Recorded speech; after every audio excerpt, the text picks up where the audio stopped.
Okay, and we're recording. Okay, so last time we were talking about, vectors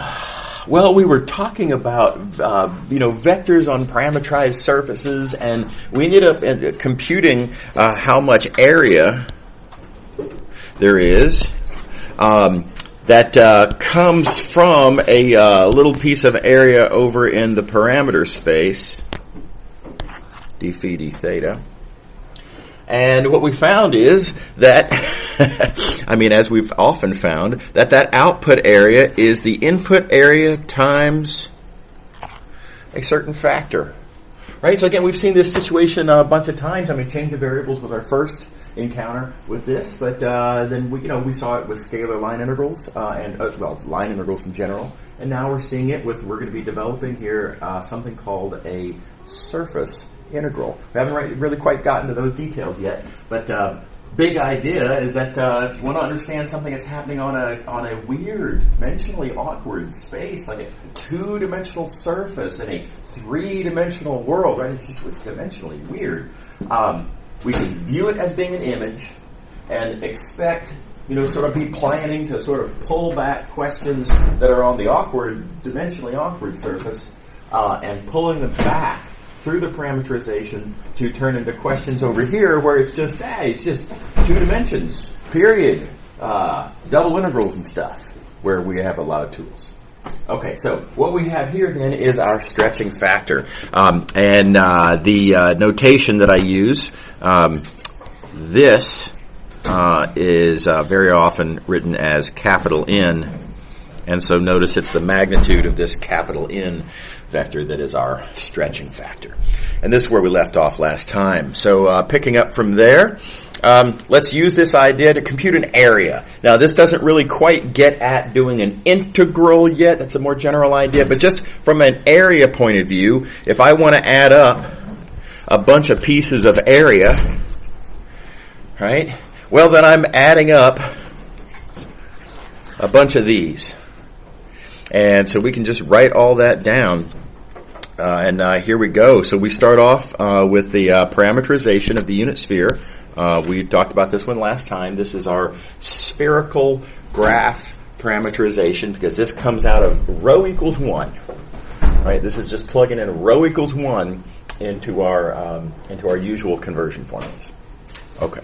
So per this formula up here, let me clean up the mess here. Our stretching factor is going to require me to take my parameterization, compute partials, take the cross product, and then of that cross product I'll then need to compute the magnitude. So there's a multi-step process here described by this one formula. But anyway, here it goes. And there's a bunch of details to, try not to get lost in the details, but notice we take the partials, partial derivatives, make sure you can do all that. Eraser. We take the cross product. Now again, there's a bunch of algebra. Make sure you're good at taking cross products. And by the way, Pythagorean trig identity comes up at least once in this taking of the cross product. And once we have the cross product, we then have to take the magnitude. And this is one where the Pythagorean identity comes up several times. The process of computing the magnitude, right, of this capital N vector. Fair amount of Pythagorean trickery comes up. So that's a good exercise, and everyone should do that once in their lives at least. So this is your turn, and please do go through that process, and you'll confirm that you get sine phi. Okay, so all of this then is preliminary work. This is just computing our stretching factor, which turned out to be really nice and convenient. What are the odds? How lovely. What good news that is. And so coming back up here to the original question, if you want to compute the total surface area, you're adding up a bunch of DS's. All right. Well, DS is stretching factor times d phi d theta. And we just computed our stretching factor. So DS, stretching factor times d phi d theta. And again, our stretching factor that we just computed is sine phi. And so we have ultimately then a pretty straight up little double integral, easy double integral to compute. And again, this is something y'all are good at, so make sure that you can crank that out. And our answer ends up being 4 pi, which, by the way, we already knew, right? That is an old result from we knew it was true. We were told it was true in high school geometry classes, right? And then there's a clever argument that you can make in single variable calculus classes that confirms that this is true. And now here we're taking a sort of a multivariable point of view, confirming again the same result. Okay. All right. How are we doing? Is everybody happy? Okay. Right. So, okay, summarizing. This is what we've got. This is somewhat summarizing, and then the little bit more that I'm putting in here. But we've already kind of drawn most of this picture, and this is just kind of expanded and with kind of everything on it. Given a parameterization, you can talk about the partials. Right. The partials give you this cross product, capital N, and that formula for capital N then is cross product of those partials. Quick observation, it's the magnitude of capital N that we've been interested in so far. That's our area stretching factor. But there's also the matter of the direction that capital N points.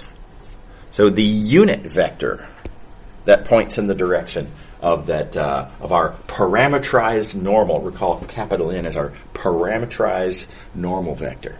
So the unit vector pointing in that direction, predictably I'm going to call that the parametrized unit normal vector. And we have not yet seen a use for this, but we will later today. Okay. Yes? Does it matter if that's coming like up and out of the surface or into it? Absolutely. As of so far, right, as of what we've seen here so far, no. Right? All we need of capital N so far is we just need to know its magnitude. So the magnitude is the stretching factor, but we're going to see other stuff in a little while here. Yeah, absolutely. Okay.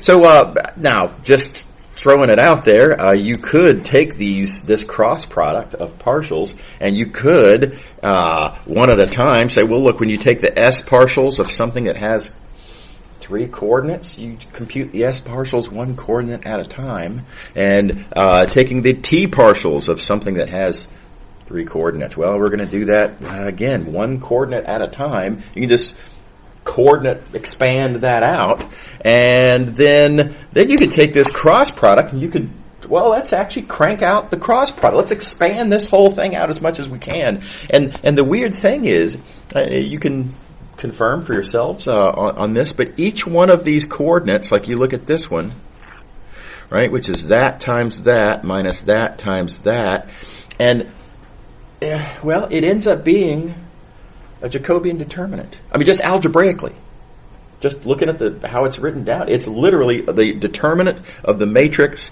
that you get by looking at the partials of y and z with respect to S and T. That's just what it is. What are the odds, right? And so we find ourselves a little bit mystified here at the moment, kind of wondering, well, why? I mean, I'm not doing a change of variables for y and z being functions of S and T. I've got x, y, and z all together.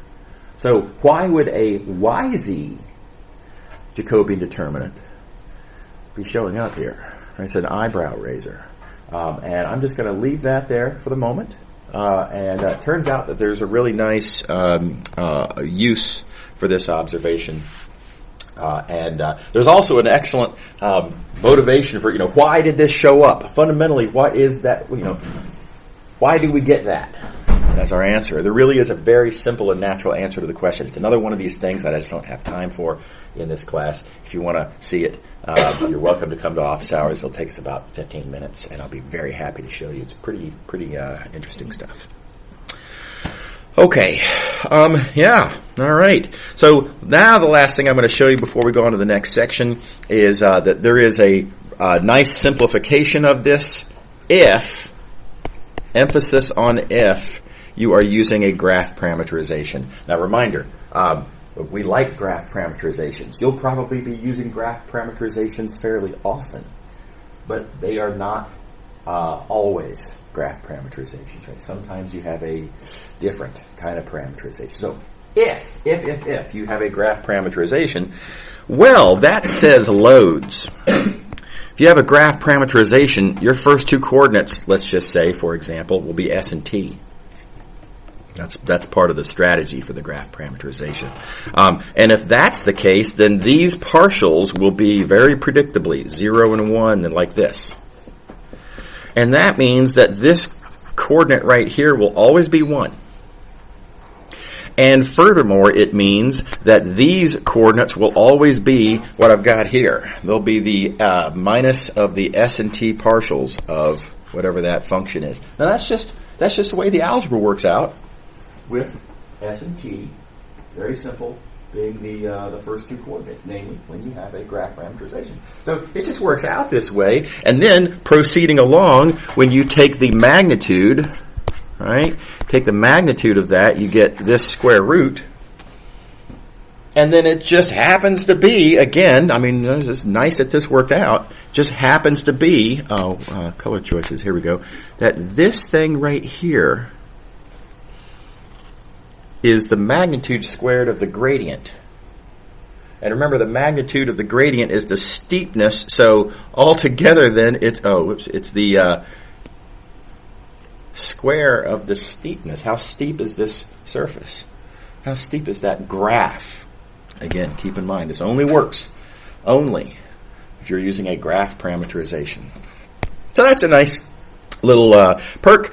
If there are a couple applications for this, if you are using a graph parameterization, you can save yourself a little bit of cranking out a little bit of labor, and just go straight to that formula, perhaps right there for your stretching factor. So that's a nice little time saver. Here's another application, though. It's not just a matter of formulas. This is an application I first became aware of many years ago, and it's real clever. I like this a lot. So what you see here is my mediocre attempt to draw the sort of the structure of a house, right? Outside structure of a house. And let's imagine that we're putting a new roof on the house, as in, we're having to pay for it. Let's say it's our house. Right? And I don't know if y'all are aware of this. It's bonkers expensive. Really expensive.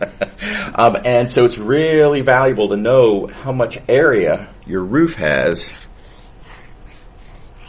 because, the cost is going to be kind of proportional to the area of the roof. And so, you want to make sure that you're not getting, scammed out of a couple $1,000s or something like that. So it's nice to know what the area of your roof is. So how would we compute the area of the roof? Well, the direct brute force method would be to measure, for example, that length, and then I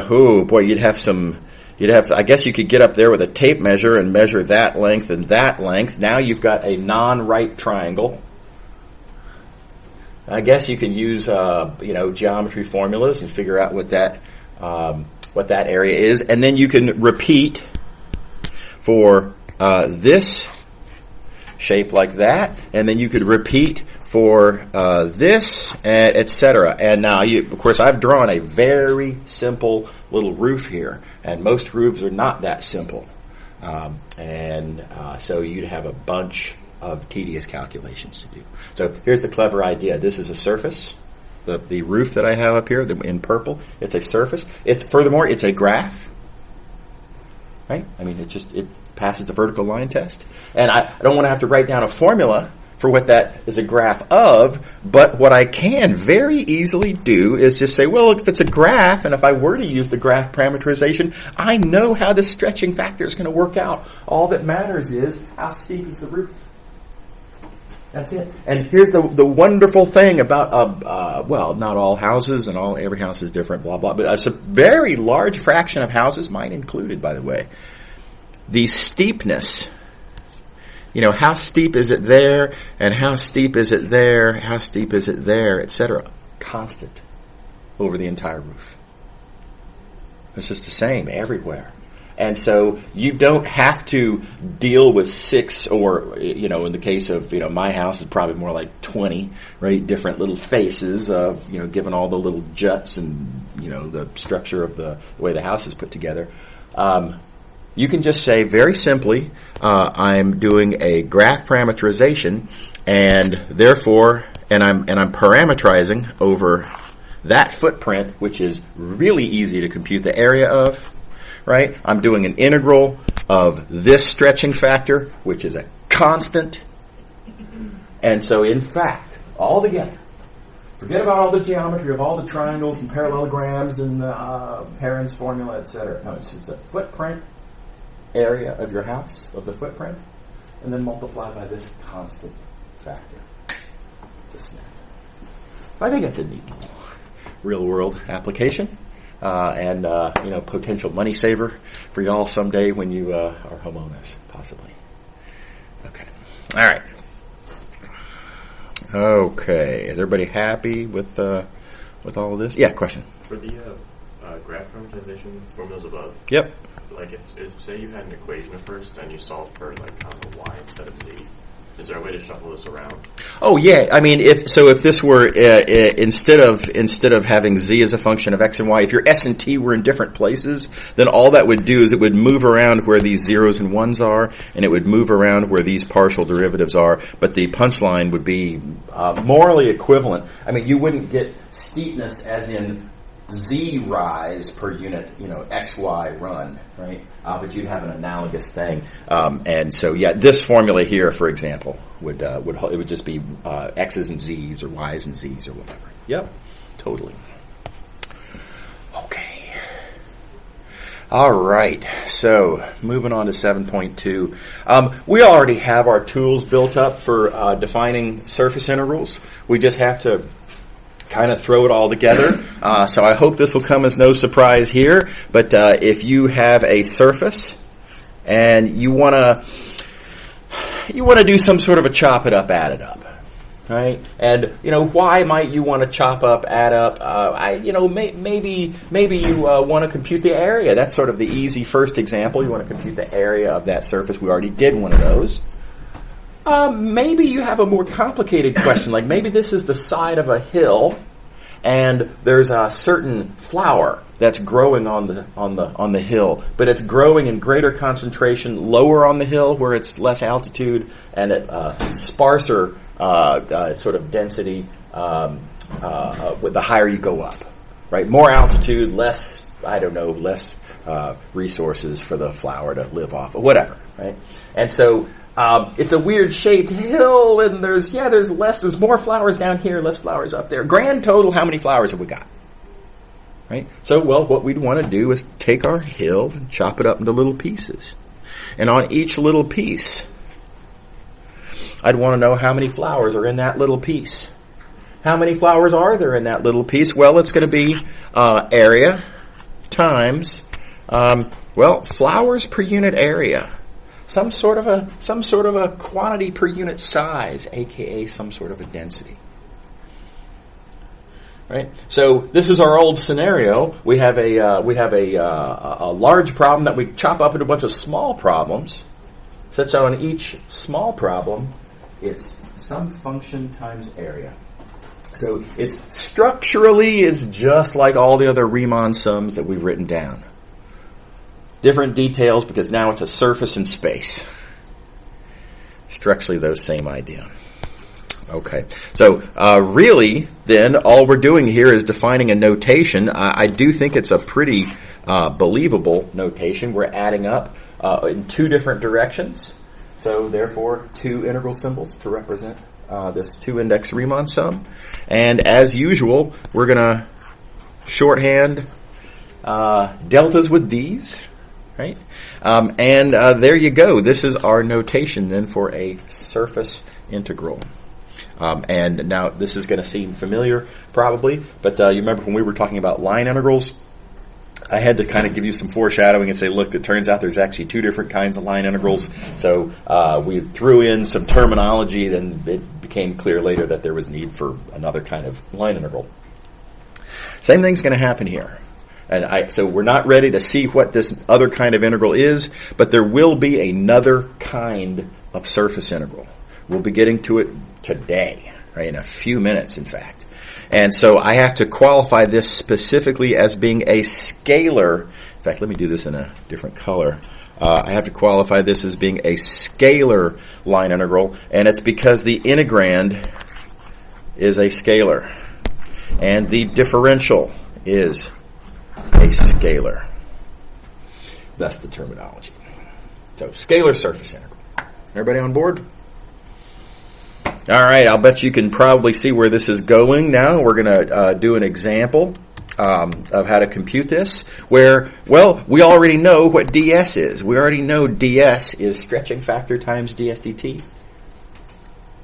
Our old formula that we just got through a few minutes ago. We wrote down an integral to compute surface area of a sphere. The stretching factor was what we threw in to make that work out.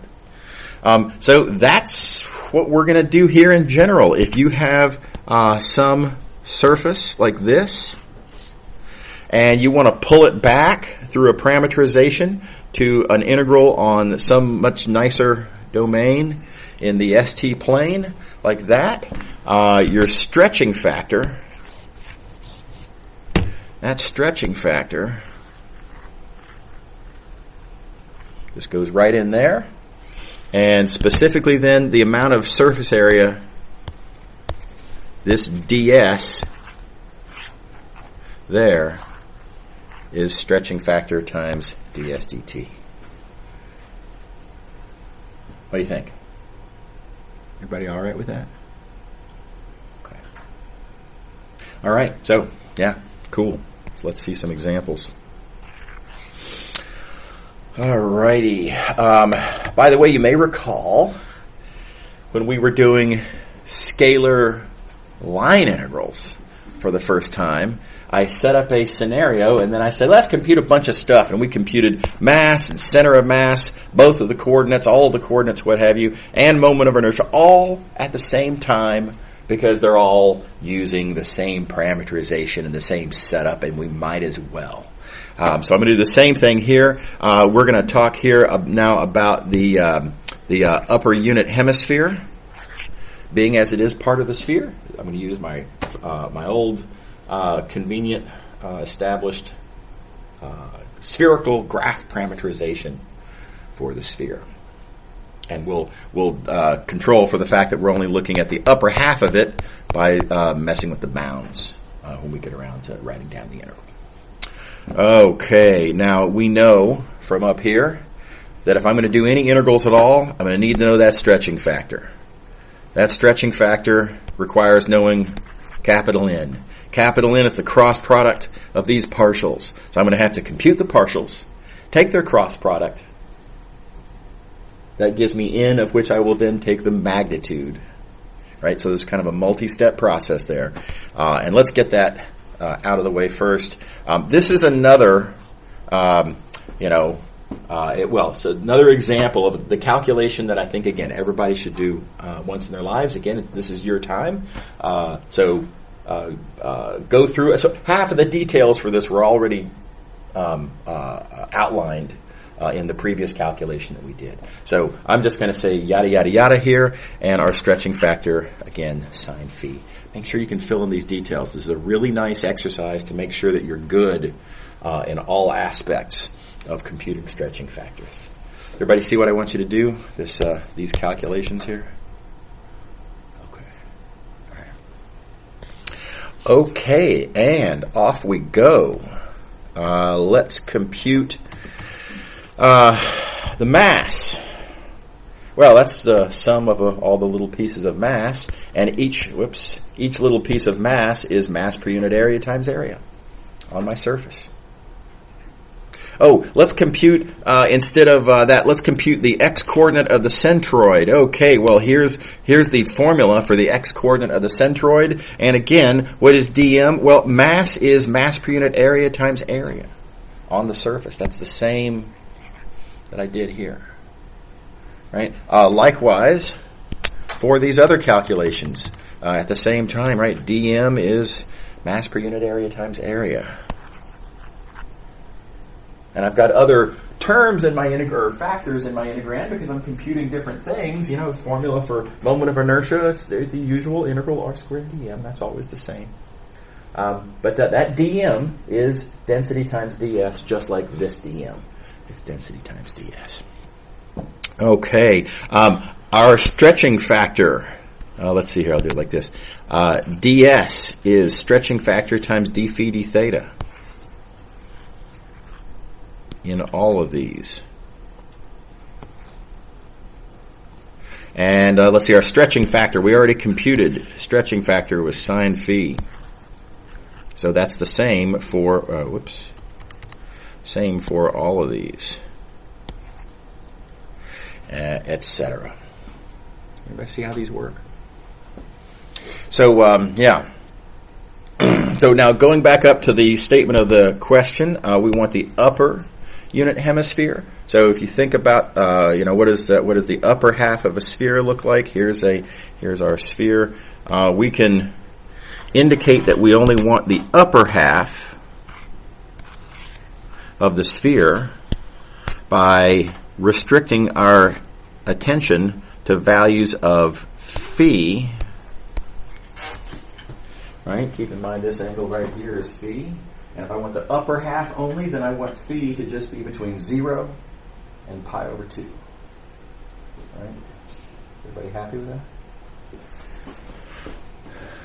Let's see, where am I? Yeah, here we go. So, let me clean up my messes. And there we go. So, phi 0 to pi over 2. And of course, theta goes all the way around, right? So theta is 0 to 2 pi, and everything else is plug and chug. Everybody okay with all these? Okay. All right. So there's 4 examples, all morally equivalent. Okay. All right. So here's the next thing then. We're going to return to the question of flux. Y'all remember flux from chapter 3. Chapter 3 again, I said so at the time, was kind of a odd, one might say, preview of stuff that was going to come later in the course. And here we are, chapter 7. So y'all have seen previously this thing called flux, but you've only seen sort of special cases of it. Nevertheless, here's the idea that we have of flux. Flux, this formula, is of interest because it will compute naturally interesting things like how much volume of fluid is passing through our surface. Right? That's a really interesting thing to want to know. How much mass of fluid, if the density isn't constant, is passing through our surface. These are things that you want to know. You need to know these things sometimes if you're dealing with fluids and such. So, which of those is computed by flux depends on, what does your vector field represent? If your vector field is giving you velocity, then it computes volume per unit time. And if your vector field is tweaked to represent density times velocity, then that computes mass per unit time. Okay, so I hope all that looks familiar. Hope everybody remembers that. So here's the catch. Here's the sort of but, and that is that this formula assumes that your vector field is constant over the entire area. All right, so this vector field here, always the same everywhere across your entire region. It also assumes that your area is flat. Got to be exactly flat. Of course it does, because that's how we did our calculation, right? The calculations we did that led us to these interpretations of this formula were based on, I've got a parallelepiped, and these are the assumptions that go into this being a plain old regular, nothing but a parallelepiped. Okay. All right. So now we're going to ask the harder question, which is, what if the vector field varies and is no longer constant. And thus we can't use this formula. And even worse, what if the surface is curved? So no longer flat. And so yet another reason we can't use that formula. What do we do? Everybody see the question? All right. By the way, just for analogy purposes, let's recall we considered a similar question that motivated vector line integrals. We were looking at the old formula for work. We had work was equal to force dot displacement. But that only worked if the force was constant, and it only worked if the displacement was straight. And then we asked, well, hey, but what if it isn't? And what if neither of those is the case? What if we've got a curvy thing with a non-constant force? And how do we deal with that? And here we are again. Now a surface instead of a curve. Flux instead of work. Right? Different details, but structurally very similar situation. And our strategy is also going to be very similar. We're going to take our non-flat surface. We're going to chop it up into a bunch of little pieces. So I've got all together, let's see here, let me use my colors more carefully. Here's my non-flat surface. Right, I'm going to chop it up into little bitty pieces.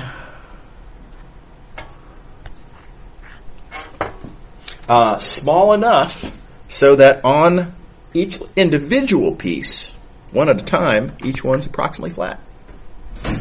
And small enough also so that the vector field just doesn't have the opportunity to really change very much. Every point on this little piece of area was a really small piece of area. Just every point's pretty close to every other point, and the vector field doesn't have a chance to change significantly. Right? So even if you've got a curvy surface and a wildly varying vector field on the little pieces, the pieces are approximately flat and the vector field is approximately constant. So that's going to be the big idea. And we're chop it up, add it up, details to follow. But does everybody see the big picture? Okay. All right. Okay. Again, there's some related details, and let me come back up here. This is back to the chapter 6 notes, which again, I deliberately laid this out on the page analogously. And what I want to talk about now is this business about orientation. And we talked about how important it is if you're going to compute work, you really need to know: are you going what you might call up the hill? Because that takes a lot more work than going the other way, a different orientation. Namely, let's say what you might call down the hill, conceivably you might be doing instead. And very different calculations. Right, so the orientation matters. We distinguish between orientations in this case by talking about a unit tangent vector. We wrote that down somewhere. But the unit tangent vector its job is to point in the direction that defines which way the question is asking us about going on this curve. Okay, so analogously, we're going to talk here now back to chapter 7. We want to talk about an oriented surface. What does that mean, and why would we need to have an oriented surface? Well, if you're talking about fluid passing through the surface, there's two different ways that a fluid can pass through a surface. If your surface is like this, the fluid could go that way through the surface, right? Or it could go the other way through the surface. So which one is the obviously these are opposites of each other. So one's positive and one's negative. So which one's the positive one? It's an arbitrary choice. It's part of the question that's being asked. Right?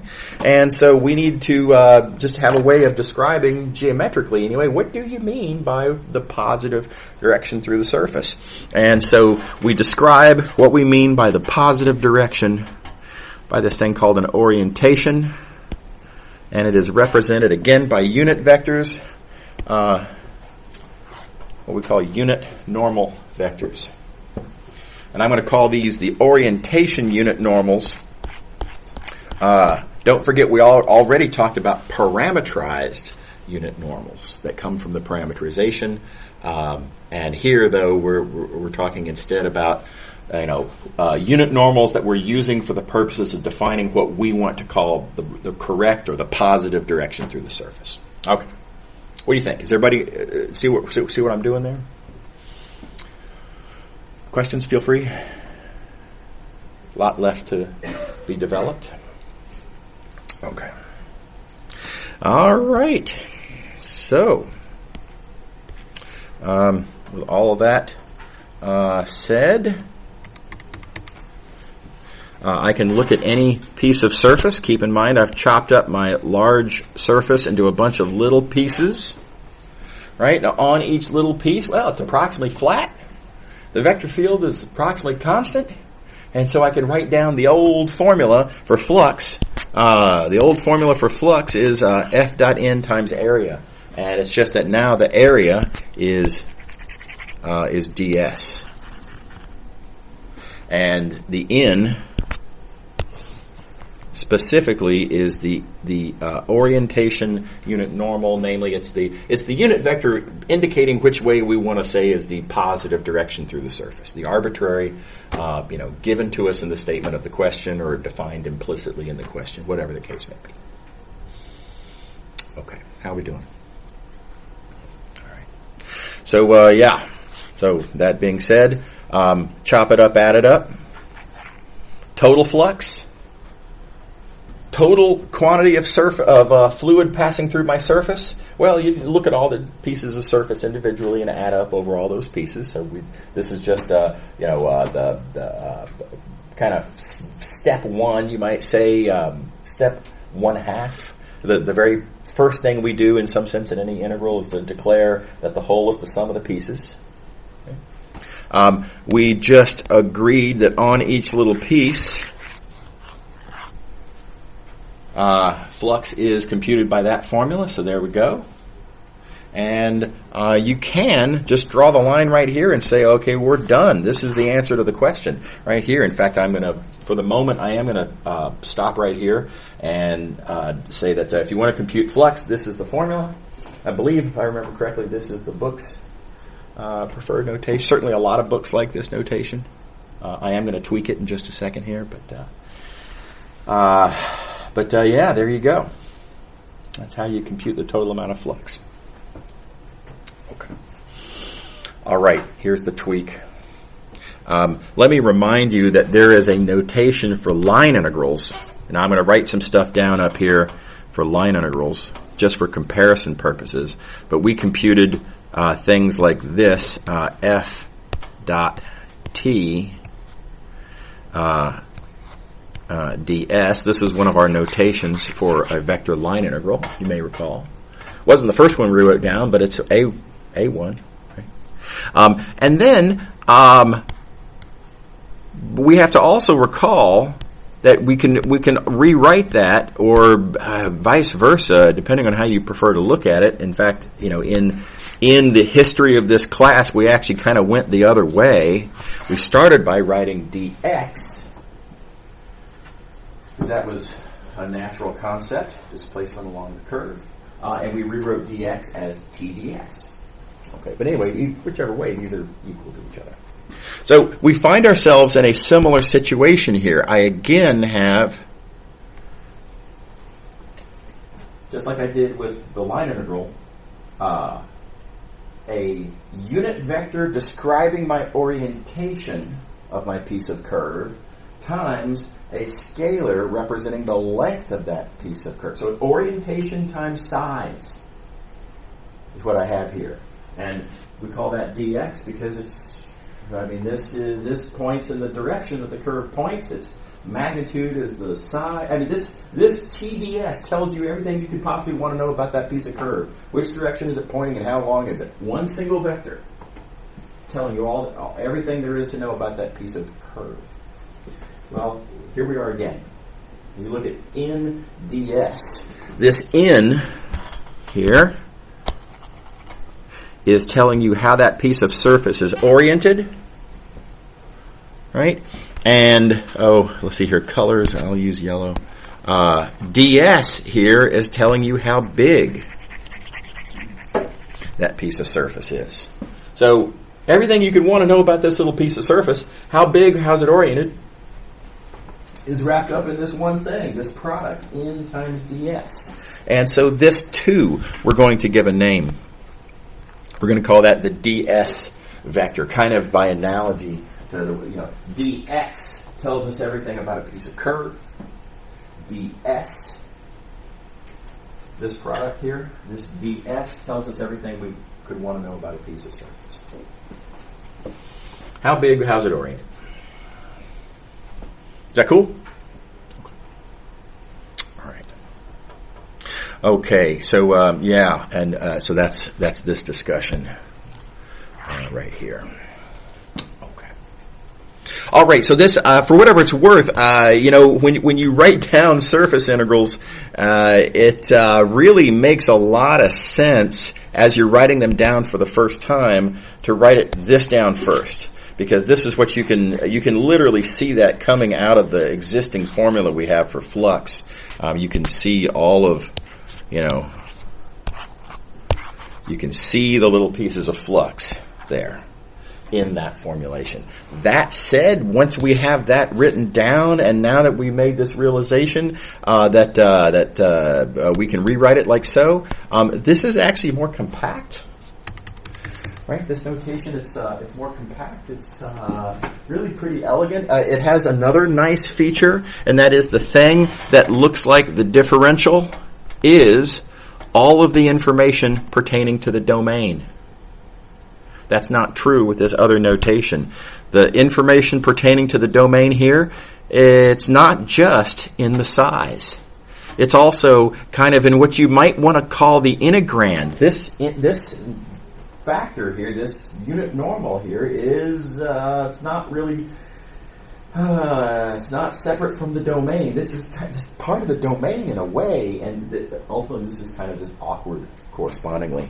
So I like the fact that this notation over here separates domain stuff from independent, other factors, what you might call, densities, or, integrands, you might say. So I like it for that reason.